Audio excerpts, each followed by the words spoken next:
Thank you, everyone, for being here. On behalf of the City of New York, I want to respond to the Centers for Disease Control warning that was issued yesterday.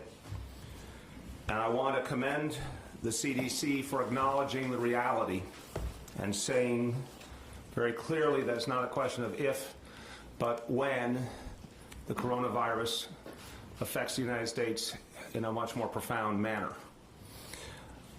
I welcome that acknowledgement by the CDC and the federal government.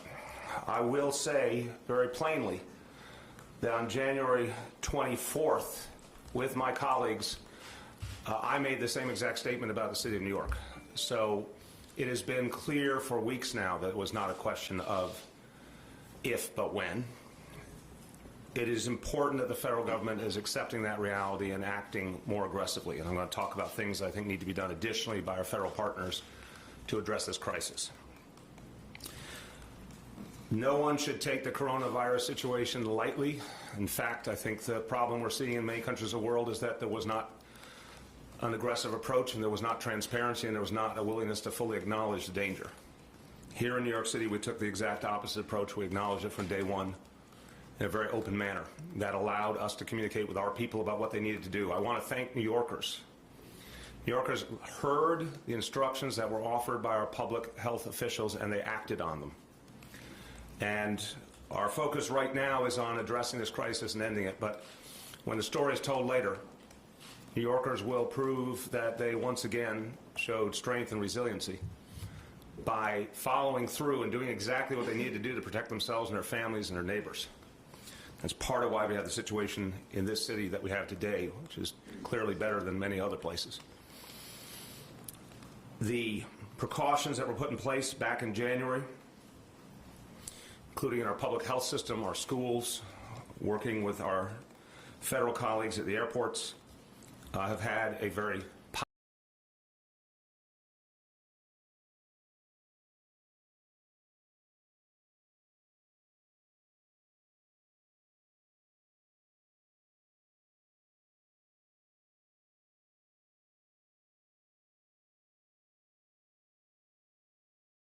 that is a very good thing. That does not reduce our vigilance one iota. We're in a state of high vigilance, high readiness, all elements of the city government to address this crisis.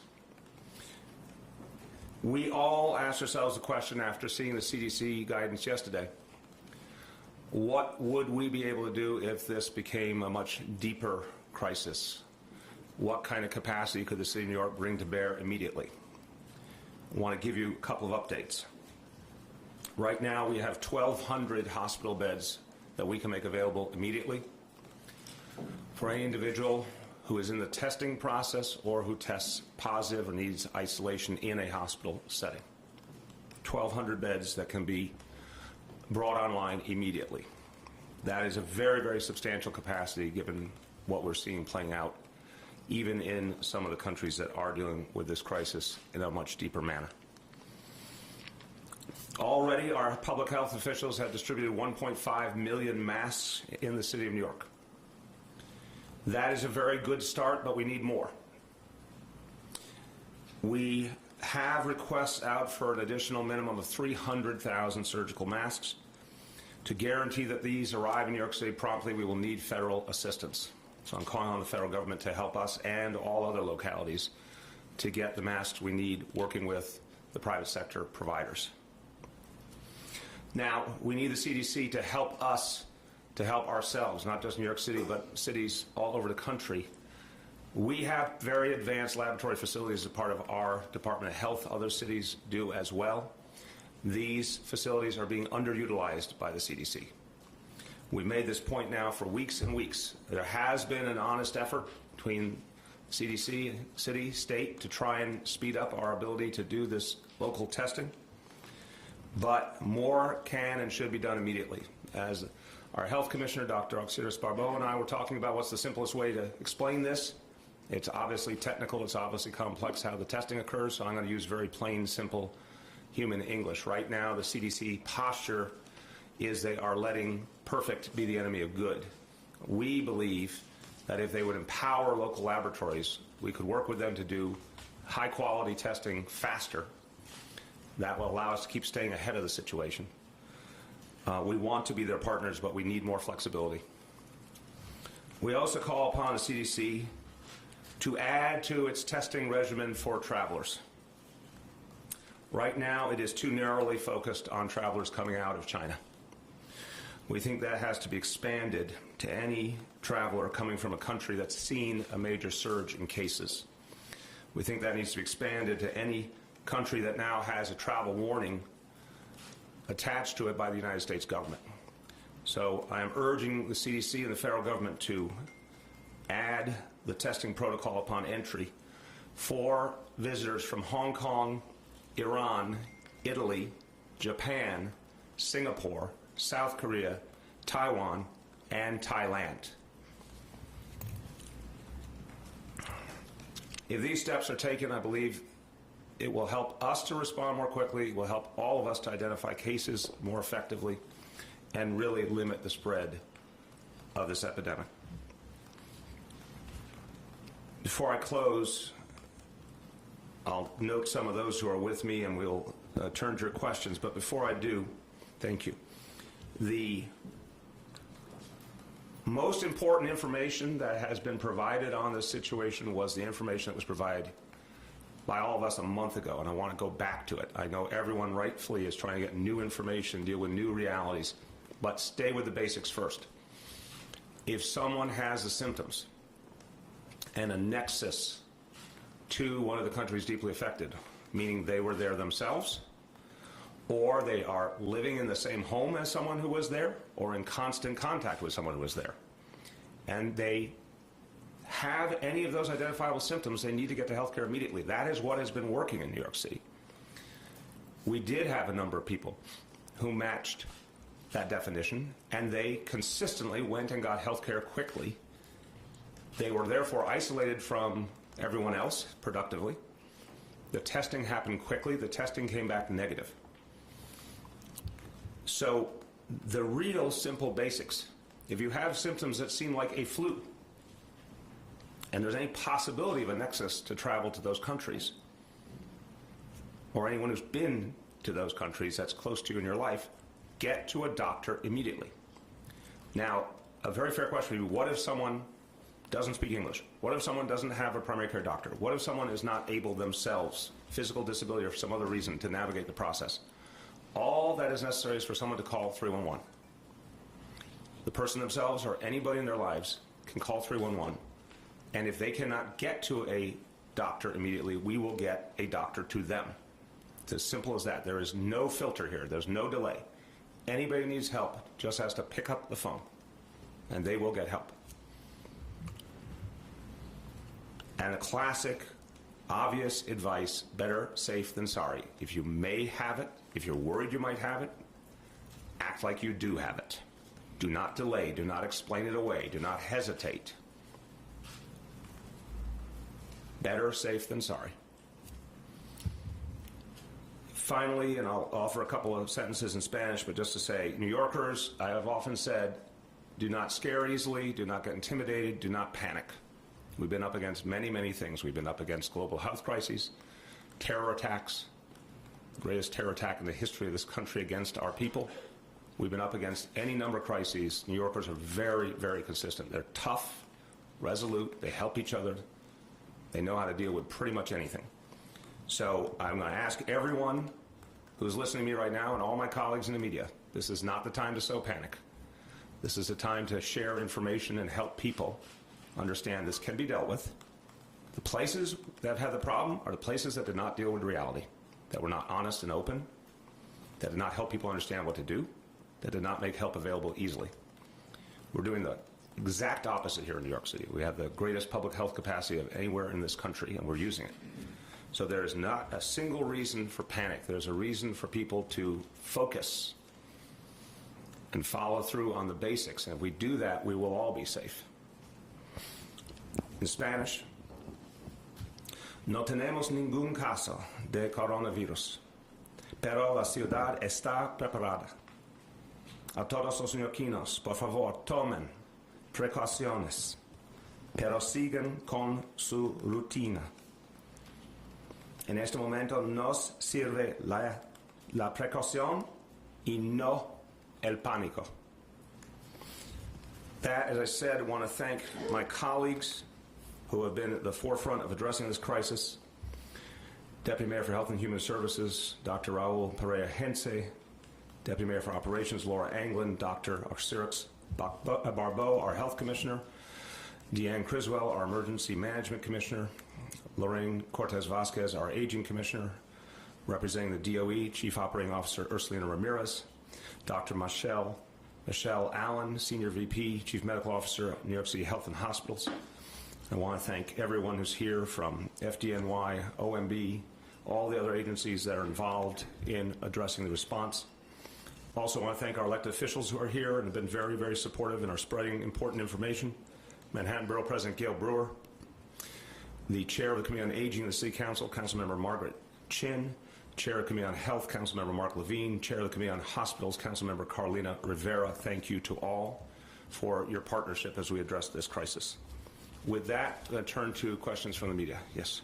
Mr. Mayor, you talked about wanting more flexibility from the federal government in terms of being able to use local labs to help out. Can you just say, like, what is that flexibility? What don't you have now? What do you need to do that? Dr. Perea-Hence and Dr. Barbeau will speak to that. So right now there is a test that they are finalizing, and the very last step is what's limiting our ability to do that test here in the city, and we would like the CDC to allow us to partner with them on finalizing that last step so that we can make that test widely available and get results as quickly as possible for New Yorkers. Have they been... I'm going to give you my editorial comment, and my health colleagues can. I think the CDC is trying very hard to address this crisis. I give them credit for that. I think the phrase I used earlier, don't let perfect be the enemy of good. We believe in a crisis of this magnitude that decentralizing the approach and helping localities that have vast capacity, this is the finest public health apparatus in America right here, get the ball to the Department of Health, right? Just focus on where you can get more capacity to speed up the response. So I would argue it is a matter of them being a little more creative, a little more flexible to help us do the most we can do. There's real work that has to be done between them, but I think it's been held a little too close, so they're a little bit too much business as usual, and this is not a business as usual situation. Yeah. I wanted to ask about the masks. I saw earlier this week the OEM had put in an order for additional masks with a company in New Jersey. Could you explain a little bit of the federal government's role in this? Is it just delivering them? Are they a hindrance in that, or is it just that they have them? I'm going to start and turn to Deanne. Again, I'll be the guy who gives the simple, hopefully common sense answers, and my colleagues will give the more erudite answers. The problem right now, and you're seeing it around the world, is everyone's competing for masks. So the government actually has to step in. This is what a government's supposed to do, and make sure that they are maximally produced and distributed quickly. So we need 300,000. If normal private sector channels are going to get them to us promptly, that's great. But I don't feel confident of that in this environment. So I'm asking the federal government to actually step in and create some coordination here and some command and control to make sure these masks get where they need to be. Do you want to add? Yeah, the only thing that I would add There you go. The only thing that I would add to that is, yes, we did put in the requests for masks, but everybody's putting in requests, so there's just a long waiting list. And the only way to fulfill that is by the federal government. They have means where they can enact the Defense Production Act and get people to produce these more quickly. I want you to expand on that just for a second. Deanne was a senior official at FEMA, so she understands what the federal government is capable of doing. Could you speak to how that works? Yeah, the Defense Production Act allows the federal government to authorize or enforce manufacturers to produce things on a priority and move things down below that priority level. So that way they could prioritize producing the personal protective equipment that we need for this crisis and put other things that are more routine down at a lower level of priority. So literally, they have to, in an emergency, the private company has to change what it is doing. You want to finish? The masks are they for healthcare responders? Are they for first responders? Who wants to speak? The masks would be for our healthcare professionals and our first responders. And 1.5. Hold on. Let me get around a little bit. For schools, what advice are you giving schools? We've now done 2 rounds of information to parents and obviously to school personnel. We're doing another one today. Staying on the basics here. Anyone with symptoms and that nexus needs to get care immediately. Again, and I credit everyone, I gave you guys a editorial view earlier about help us avoid panic and help us get out information. In the earlier weeks, one of the good things that happened is you all spread that common sense information. People actually listened, so thank you. The fact is that we've seen, Raul, 7 tested cases? 7 total. 7 total now in over a month, almost 5 weeks. All negative, which means people are doing what they're supposed to be doing. So we want to keep telling parents, keep telling school personnel this. It's get tested immediately. That is the ball game. So we're continuing to pump out that message. Just a follow-up, are there nurses in schools, or is it teachers that are observing children, or administrators observing children? Again, I want to start in the home. The most important thing is the people, and the people have been responding. So I understand everyone's going to think about what can the government do, what can officials do, but I want this is a grassroots solution first. We also have an amazing grassroots healthcare world in New York City. Nonprofit organizations, community-based clinics, everyone's in this together, a great deal of coordination. Every New Yorker needs to take responsibility. So if you have a symptom and you have that nexus, if your child does, act. Now, of course, the instruction to our educators, and I'll start, and if our Chief Operating Officer wants to add anything, jump in. To all educators, to school personnel of all kinds, to medical personnel in schools, nurses in schools, is if they see a child with symptoms, of course they're going to immediately investigate whether that's that nexus. Of course they're going to immediately get them to further care. That's the instruction we're giving.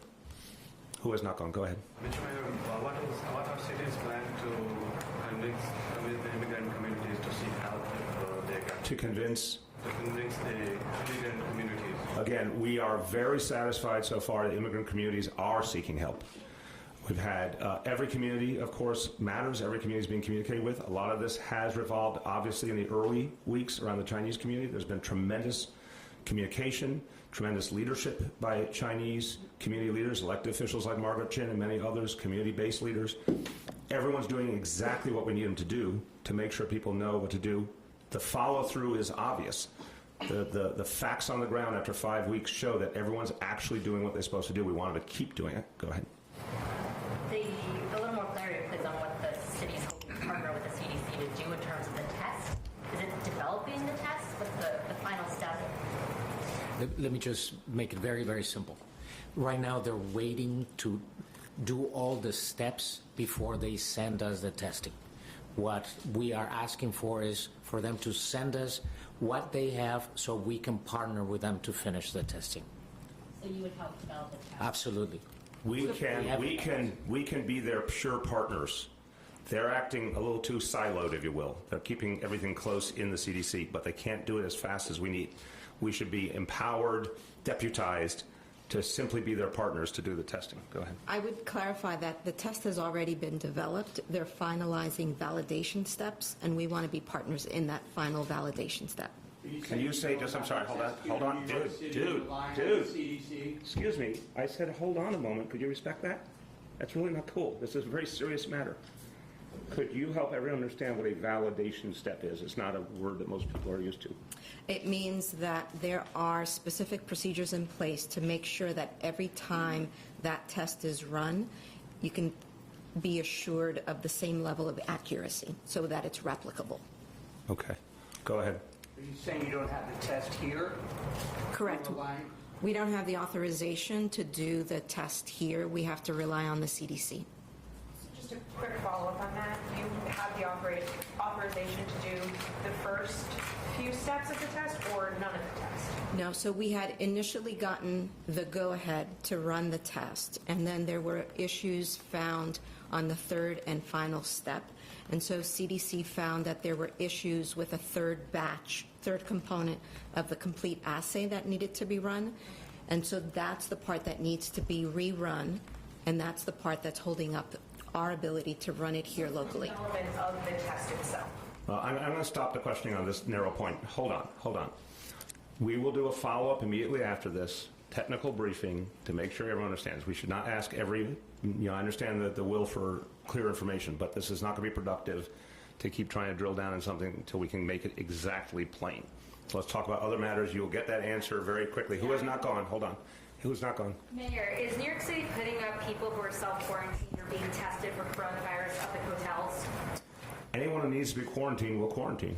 Like, is anybody in a hotel right now, like in a wet? We actually have capacity to have people in quarantine. We started by having 3.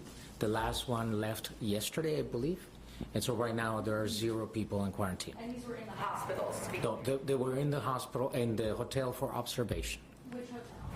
Well, again, we're not going to get into that. Go ahead. Back there. Do you recommend ordinary people to wear masks when they go into public space? We are not recommending the use of masks. There's a place and a time to use masks. We recommend individuals who may be symptomatic and seeking medical care to wear masks so that when they go to the doctor's office and they end up having either the flu or coronavirus, they don't inadvertently infect other people. But for everyday New Yorkers, there's no need to use a mask. We need to remember what we know works, and what works is washing your hands frequently, covering your mouth and your nose when you cough and you sneeze, and remembering, as the mayor said, if you've traveled to China and now more broadly to countries that have community person-to-person spread, and you're feeling symptomatic, to call your doctor. Who has not gone? Henry. Do you see any relevance with this experience connected to the ongoing debate for universal health care? I don't want to get into a bigger policy discussion. The obvious matter is the more health care people get, the less likelihood that something like this gets out of hand. But that's a discussion for another day. Go ahead. Thank you, sir. The president yesterday said that the coronavirus situation nationally is under control. It will go away, and it's $2.5 billion allotted toward it should be enough. He's going to make additional comments later today. Is there any message you feel the federal government needs to know based on our experience? Yeah. I think the honest assessment I would give you is the federal government's been kind of a mixed bag on this. There are some things I think they've done very, very well. I think they were smart to act at the airports originally. They were smart to do the travel restrictions. I think it was not smart to suggest there was an end in sight to a disease that literally we still know. Medical science does not understand this disease. They literally don't understand it. It's so new. They don't have a cure. They don't have a vaccine. It is not particularly responsible to suggest there's an end date to a brand new global health crisis. So that's not helpful.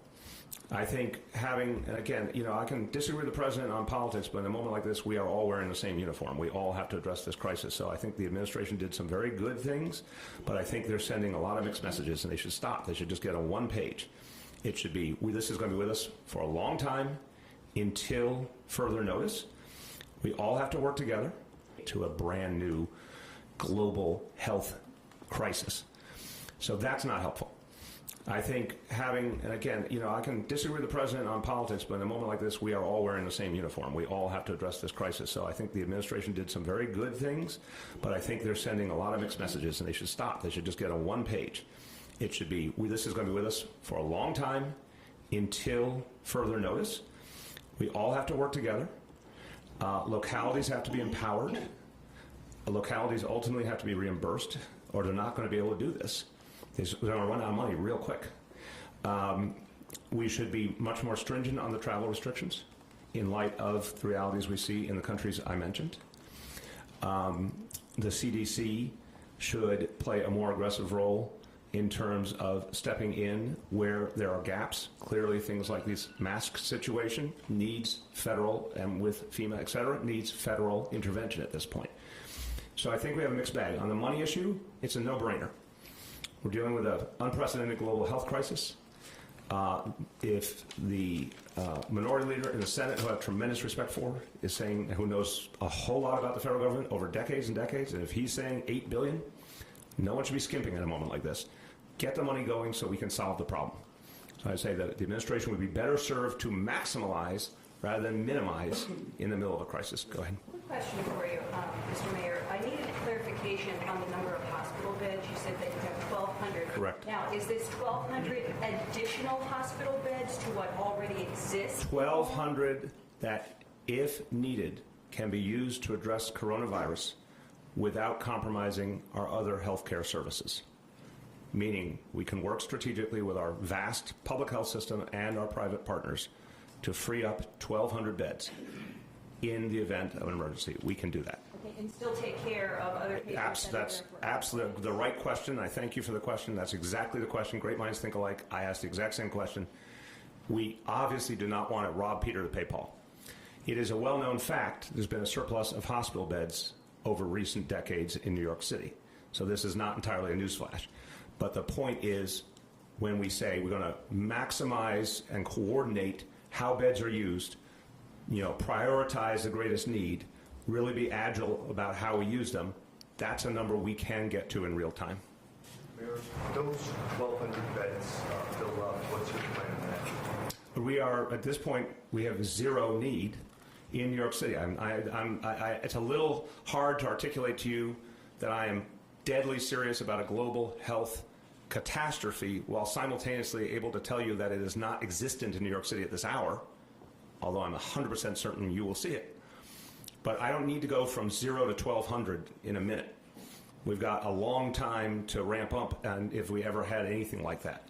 So the capacity we have right now is outstanding given the challenge we're facing right now. If I could just sort of add that at this point in time, even though we are hearing most about the number of individuals that have died and the number of individuals that have been severely ill in China, what we are seeing in other transmission in other countries leads us to believe that in other countries the severity is not as bad as we're seeing in China. So as the mayor said, we've got capacity and we are prepared for the worst case scenario, but all indications are that it is a milder illness outside of China. Okay, who? Finish, go ahead. Please elaborate on the call to increase travel restrictions. Yeah, it's, again, when the first restrictions came out, I thought they were right. And they helped. It's part of why we don't have a bigger crisis here. But now we know in the case of these countries, it's just a fact at this point that, they had each and every one of them, with all due respect, an opportunity to hopefully avert this, or maybe matters were beyond, their reach. But in the case of Hong Kong, Iran, Italy, Japan, Singapore, South Korea, Taiwan, Thailand, it just stands to reason that anyone coming in needs to be screened. And if they have symptoms, they need to be quarantined. It's very straightforward at this point. Okay, anyone who's not gone, then we'll go to people who have gone. Not gone, not gone, not gone. Rich. So, Mr. Mayor, you touched on it briefly, and I'm just wondering, is New York lucky or good here? I mean, how is it possible that... New Yorkers are good. Now, this is really the story. I'm not making this up.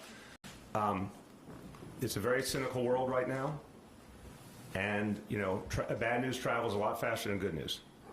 But people are actually listening and paying attention. Rich, you remember, and it's a bad parallel, but I think it stands to reason. When we had the worst blizzard in our history, we told everyone to stay off the road. They actually stayed off the road. When we had Ebola, which was horrifying, frightening as all hell, we told people, they could go about their business. They went about their business. New Yorkers are extraordinary. So I think we're good. I also think we have the best public health capacity of any city in America. Okay, if I could just add it to that, please. I want to just be mindful of the fact that viruses don't respect borders. And while we've been good at delaying, as we have said from the very beginning, it is inevitable that we will have someone who has coronavirus. It will also be likely that we may have a limited amount of community person-to-person spread. And that's why we need New Yorkers to lean in to the messages that we've been giving from day one in terms of the importance of washing their hands frequently, covering their mouths and their nose when they cough or sneeze, and if they've traveled to one of these countries and they're feeling symptomatic, to reach out to their provider. Anyone's not gone, yes. Thanks. Actually, I was hoping to do an off-topic about the sanctuary. We're not doing any off topics right now. Anyone's not gone, not gone. Last call. Come on, guys, real simple. Yoav. Thanks, Mr. Mayor. I'm just wondering how the coordination's going with the state. When the Ebola crisis came out, there were, I guess, some miscommunication and some surprises. Is everything going smoothly here? Yeah, I think the coordination with state is good. I think look, our health officials constantly are communicating on many, many, many fronts, and right now we're unified in the approach. Katie? I wanted to go back to the hospital, the 12,000 beds that could be made available. I think I asked this back in January, but is 1,200. 1,200, okay, Yes. sorry about that. That's a difference. Did everyone else, wait, show of hands, who heard 1,200? Just make sure I wasn't crazy. Okay. Actually, not that many hands are raised. Well, I thought I said, did I say 12,000? Yeah. Okay, thank you. The jury has spoken. Go ahead, 1,200. Back to that question. So of those beds that are available, are they centralized to one public hospital? Is that the No. plan? So it's No, all over our public and private hospital system. I want to thank for joining us and for his efforts helping us to spread the information and protect people. Our public advocate, Jemani Williams, thank you very much for being here. Go ahead. Did you get your answer? Well, I'm just curious, is there some, and maybe Dr. Barbeau could explain a little bit further, would there be a need to kind of quarantine within the quarantine to maybe keep it to one hospital or one hospital? I'm going to start and pass to her. Again, you want every bed in an event emergency you can get. You want them to be all over because people are all over. We have a lot of capacity, but you can speak to the specifics. So I want to just start by reminding folks that coronavirus causes a spectrum of illness that can be anywhere similar to the common cold to really bad pneumonia. All of our hospitals are proficient in treating patients that may present with those symptoms, so that the level of isolation that would be needed is in those 1,200 beds spread throughout the system, because the reality is we can't predict where it is that someone will present. And so the important thing is to have care closest to them that meets their needs. And it's also, to your question, an important, I think, clarification. It's not Ebola. This is something that's still not understood, but it's somewhere on that spectrum, as we said, common cold to SARS, et cetera. It's not Ebola. With Ebola, and I remember it vividly in the heroic actions of people at Bellevue, you had to lock down every single step in the process. This was like death right away if you do something wrong. This is not that, thank God, as we know it at this moment. We take it very seriously, but you can have people in different hospital settings properly isolated, properly treated, and I think the real key here is we want people to get to health care real quick. So we want decentralization in this case. Go ahead. I'm wondering if you have a price tag associated with the response. I think. No, we do not, but we will. Okay, and then Chief Monahan had said earlier today that the counterterrorism unit will be involved in the response. Why is that? Is there any? It's a precaution we would always take in a crisis, that if we need the folks who are at the NYP, look, we have a highly trained group of officers for dealing with crisis. If we need them for any situation, they'll be available, but there's not a particular role yet. If I may, Go ahead. Mr. Mayor, it's worth reminding ourselves that when we started this situation, the mayor convened a tabletop exercise. And Deanne may want to comment on this, but we have a city-wide readiness mechanism that we've activated a month ago, 5 weeks ago. So every element of the city government is already on high alert.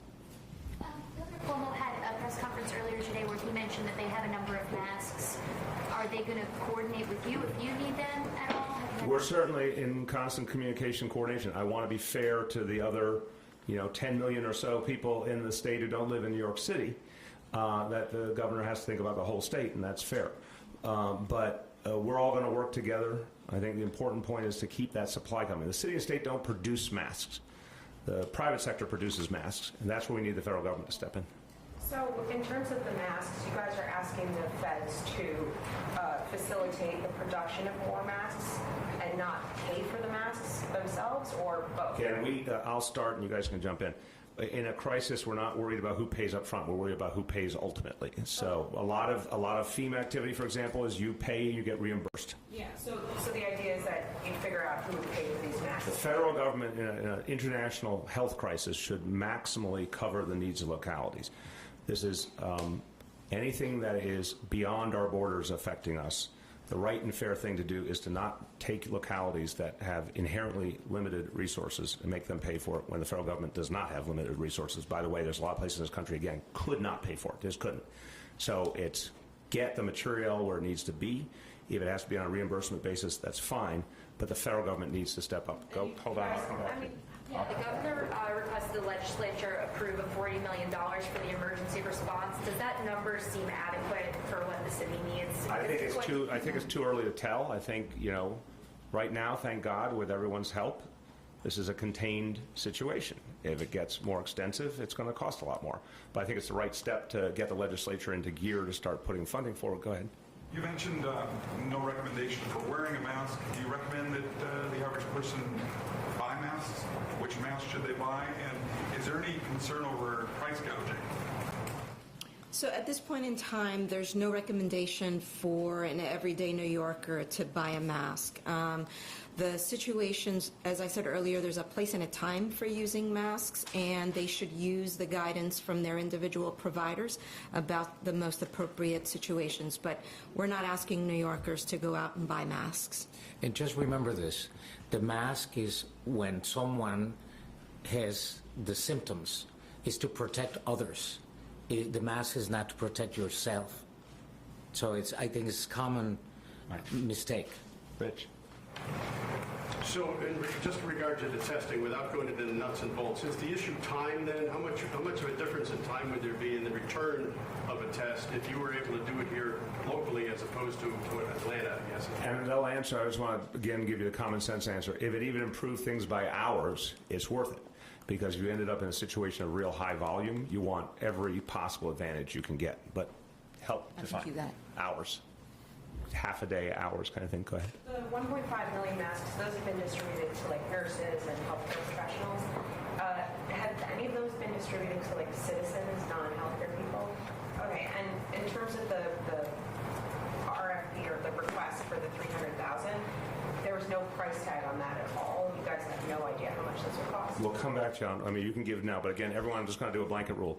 We're not here to talk about money. This is a rolling situation. We're going to front the money we have to. We're going to expect the highest level of reimbursement. That's what happened with Ebola. That's what happened in other crises. This is not a budget discussion, so you can ask all day long. We're just not doing budget numbers here. Go ahead. I mean, it's just not. You could ask, but I'm trying to tell you, if you ask, if this is going on for days and days and days, and you guys keep asking budget, we're going to constantly tell you we don't have the numbers, and it's not what we're focused on. So this is not the topic. The topic is protecting people's health.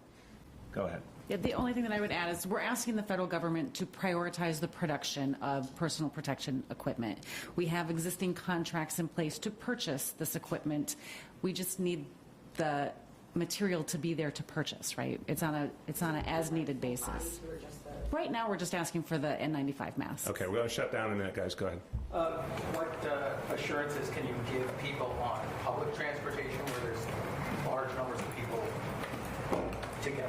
Right now, for 5 weeks, we've got 6 million riders a day in the subways, and we have 0 cases that tested positive. So there's all the reassurance you need. But this is, again, every single New Yorker is part of addressing this crisis. If you yourself, any individual, thinks they have symptoms, you have to do the responsible thing and act. You cannot hesitate. If a loved one sees someone with symptoms, they have to make them get medical care. A parent with a child, whatever it is. So, this is not the nanny state. This is every human being can do something here. And if everyone steps up, we're going to be fine. I really believe that. We'll have cases, but we're going to be fine. So far, for 5 weeks in one of the largest cities on the earth, we have not a single case because people are actually doing their job. And I want to commend all New Yorkers for that. Let's keep it that way. Last call. Way back. The Mount Sinai released a statement today saying that their doctors have developed a way of identifying coronavirus through CT scans of the chest. Have you worked at all with them? Is that another possible way of identifying the virus? So the use of CT scans has been used in China, but that's not a scalable model to test folks. It's a good thing, but it doesn't solve our problem. Last call, you off. Just as far as kind of worst case scenarios, how far do you go in your planning, such as the potential for the federal government to seek school closures and things like that? Do you kind of map that all up? Is that already kind of... When you tabletop, you're always trying to do worst case scenarios. Now that's a big, big jump from where we are now. So I think the common sense, I've done a lot of tabletops on a lot of different crises. I think what we would do more normally would say, you go from 0 cases to 10 cases, 20 cases, 100 cases, not shut down your school system. If you had a situation in a particular school, you could deal with that school individually. We don't have anything like that right now. But the fact is, everyone's starting up that chain of scenarios higher and higher, getting ready. And I wanted you to know about the hospital beds in particular. to help you all understand the extent to which we are going to be going in our planning, to go from 0 cases over 5 weeks to 1,200 live cases is an extraordinary progression, and we're saying we could do that tomorrow if we had to. So we'll look at every scenario, but I want to just strike that balance as I close and say, the people in New York City, the health professionals, everyone's doing things right. Let's keep it that way. We can keep this thing really contained if we do that. We need a hell of a lot more help from the federal government so we can get there together. Thank you, everyone. Dr. Barbeau, are you able to clarify